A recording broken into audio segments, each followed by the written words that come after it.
আমার কোনো শোক নেই, আমার কোনো বিষাদ নেই। হে কুরুবৃদ্ধগণ, আপনাদের নীরবতায় আমার কোনো ক্ষোভ নেই। পিতামহ ভীষ্ম, ক্ষমা করবেন, আপনাকে প্রণতি জানাবার স্থিরতা আজ নেই। আর কর্ণ, তোমার জন্যে ঘৃণাও বড় বেশি মনে হয়। আর হে আমার পঞ্চস্বামী, আর্যাবর্ত বিজয় বীর শ্রেষ্ঠ অর্জুন, শক্তিমান ভীম, নকুল, সহদেব আর আপনি ধর্মপুত্র, আপনারা আমার কৃতজ্ঞ অভিবাদন গ্রহণ করুন। আমি সর্বজ্ঞা নই, যজ্ঞ ভূমের অগ্নি থেকে আমার জন্ম, তাই ধর্মাধর্মের ক্ষুরোধার পথ আমার অজানিত। আর্যপুত্র, আপনার বিচার তাই আমার পক্ষে ধৃষ্টতা। আপনার কোনো বিচলন নেই, আপনার ধর্ম আপনাকে রক্ষা করেছে বিকার থেকে। কৃতজ্ঞতা জানান সেই ধর্মকে। ভীমসেন, তোমাকে আমি ভালোবাসা দিইনি কখনো, তাই তা ফিরেও চাইনি। শুধু তোমাকে আমার জিজ্ঞাসা ছিল ফাল্গুনী, ঊর্ধ্বচারী মৎস্যের ছায়ালীন চোখের থেকেও দুর্লক্ষ কি দুর্যোধনের বুক?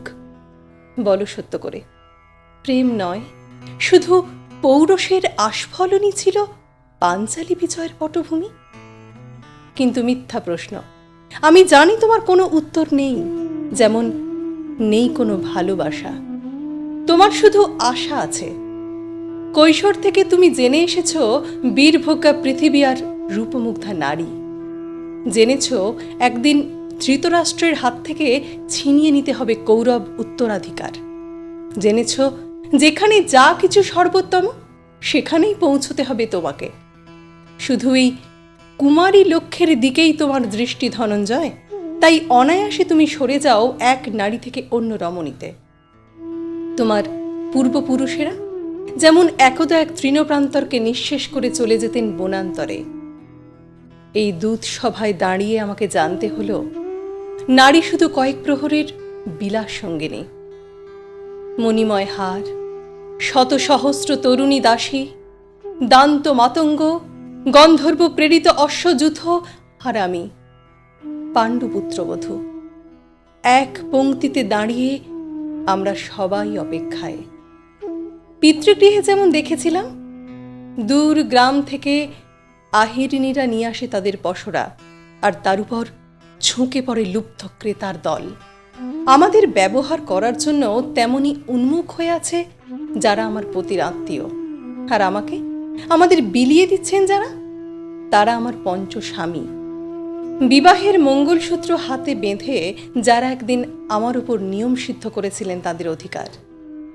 না, শুধু এই রত্নমণ্ডিত সভাগৃহেই নয়, আরও আগে আমাকে জানতে হয়েছিল আমার কোনো বাসনা নেই, নেই কোনো নিজস্ব ইচ্ছা। অর্জুন, প্রথম দেখার মুহূর্তে আমার হৃদয় দিয়েছিলাম তোমাকে, অথচ আমার শরীরকে প্রথম আলিঙ্গন করলেন ওই মহাভাগ, যার খ্যাতি ধর্মপুত্র বলে।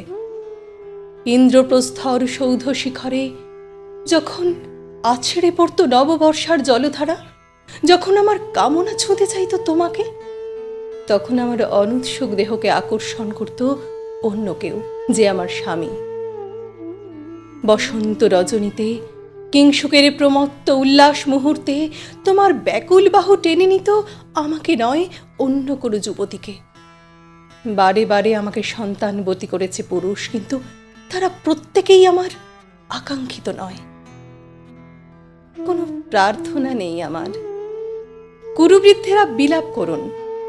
জ্যেষ্ঠ পাণ্ডব, প্রহর গুনুন কোন পুণ্যলগ্নে ধর্মরাজ্য নেমে আসবে মাটিতে। ভীম, অনুগ্রহ করে স্তব্ধ হও। নকুল, সহদেব, বিচ্যুত হয়েও না অগ্রজের প্রতি অটল বিশ্বাসে। আর অর্জুন, অন্তঃপুরে যাও, সেখানে তোমার জন্য স্নিগ্ধ শরীর সাজিয়ে রেখেছে তোমার কোনো প্রেয়সী। শোক নয়, লজ্জা নয়, এই রাজগৃহে দাঁড়িয়ে আমি জানলাম প্রেম নয়, শ্রদ্ধা নয়, অধিকার নয়, নারী শুধু প্রয়োজনের। এখানে কোনো ভেদ নেই, ধর্মপ্রাণ যুধিষ্ঠির, শক্তিমান ভীম, প্রেমিক অর্জুন আর লোলুপ ধৃতরাষ্ট্র নন্দনদের মধ্যে। প্রতিকার চাইছি না, যা শুধু বিলাসের, সেই বস্ত্র যদি ছিনিয়ে নেয় কোনো দুঃশাসন, নিক। আমি কাঁদছি না, চারপাশে ভাসানের ডিঙায় পশুদের উদ্দাম নাচের ভঙ্গি আমি দেখছি না, চারপাশে ক্লিপ্তের অক্ষম বিলাপ আমি শুনছি না। ধনুর্বাণ নেই, আমি ফিরিয়ে আনছি আমার জন্মের স্মৃতি, যজ্ঞের আগুন। দ্রৌপদী নই, নই পাঞ্চালী, নই ভরত কুলবধূ, আমি কৃষ্ণা, যজ্ঞাগ্নি সম্ভূতা, শুধু নারী এক।